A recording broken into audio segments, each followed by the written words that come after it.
Bismillahirrahmanirrahim.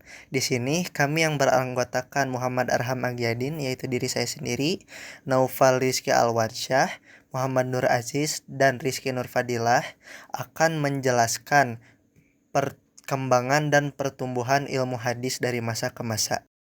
1. Pada masa Nabi Muhammad SAW. Pada masa Nabi, hadis belum ditulis secara serius seperti Al-Quran. Para sahabat lebih fokus menulis ayat Al-Quran, dan Nabi sempat melarang penulisan hadis agar tidak tercampur dengan Al-Quran. Namun, sebagian sahabat seperti Abdullah bin Amr bin As mendapat izin untuk menulis hadis. Catatannya disebut As-Sahifah As-Sadiqah. 2. Masa Khulafaur Rasyidin. Setelah wafatnya Nabi, para sahabat sangat berhati-hati dalam menerima dan meriwayatkan hadis. Mereka melakukan verifikasi atau tahqiq dan terkadang meminta sumpah bahwa hadis benar-benar didengar dari Rasulullah SAW. Abu Bakar dan Umar bin Khattab termasuk yang sangat selektif terhadap hadis. Prinsip kehati-hatian ini menjadi cikal bakal ilmu hadis. 3. Periode penulisan dan pembukuan hadis secara resmi. Saat Islam menyebar luas, muncul kekhawatiran akan banyaknya ilmu hadis. Maka Khalifah Umar bin Abdul Aziz memerintahkan pengumpulan dan penulisan hadis secara resmi. Dari sinilah dimulai periode tadwin atau pembukuan hadis. 4. Perkembangan ilmu hadis. Setelah masa tabi'in, para ulama mulai mengumpulkan hadis dalam kitab-kitab. Hadis diklasifikasikan menjadi sahih, hasan, dan dhaif. Muncul para ulama besar ahli hadis seperti Imam Bukhari, Imam Muslim, Abu Daud, Tirmizi, An-Nasai, dan Ibnu Majah. Kitab-kitab ini dikenal sebagai Kutubus Sittah atau 6 kitab hadis utama. 5. Periode klasifikasi dan penyempurnaan. Pada abad ketiga Hijriah ke atas, para ulama mulai membedakan antara hadis sahih dan dhaif, serta membuat kitab sejarah dan biografi perawi. Contohnya, Al-Muwatta karya Imam Malik, Al-Musnad karya Imam Ahmad bin Hanbal, At-Tarikh karya Imam Bukhari, dan Al-Tabari dan Al-Zahabi menyusun kitab secara hadis dan perawi. Abad ke-2, 3, 4 Hijriah, ulumul hadis mengalami perkembangan dan pertumbuhan tanpa henti dengan terbentuknya metodologi sendiri, tersusun secara utuh dan terpisah dari kitab-kitab hadis sekitar abad ke-4 Hijriah.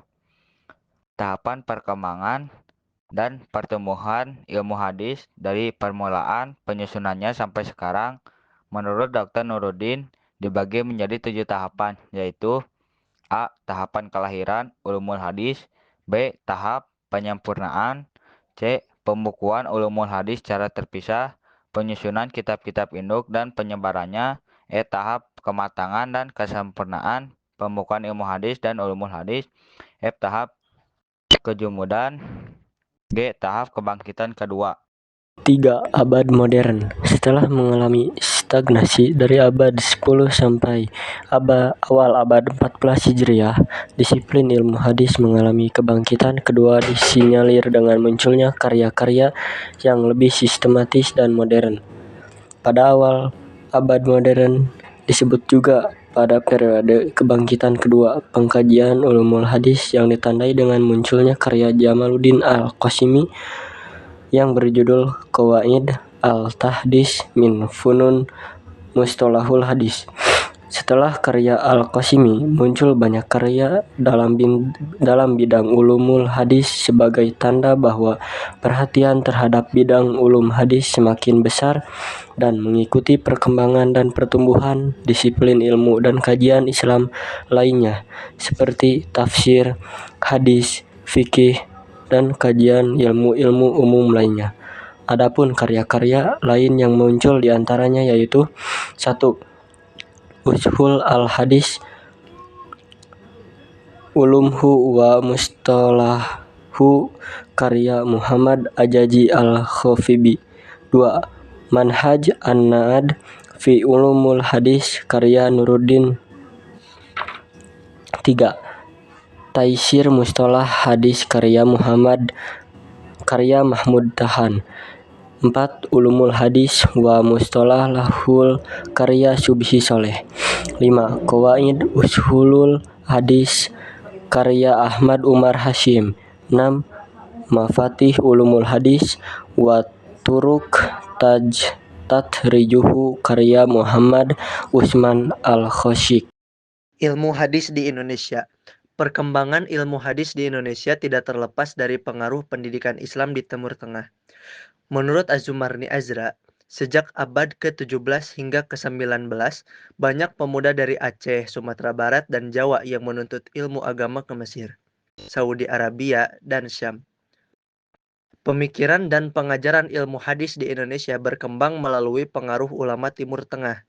Beberapa karya ulama Indonesia dalam bidang hadis antara lain, yang pertama Muhammad Mahfuz At-Tarmasi tahun 1919 Masehi. Karyanya yaitu Manhaj Zawi An-Nazhar. Yang kedua Mahfud Yunus tahun 1982 Masehi.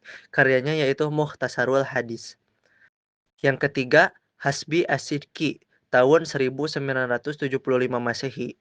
Karyanya yaitu Sejarah dan Pengantar Ilmu Hadis.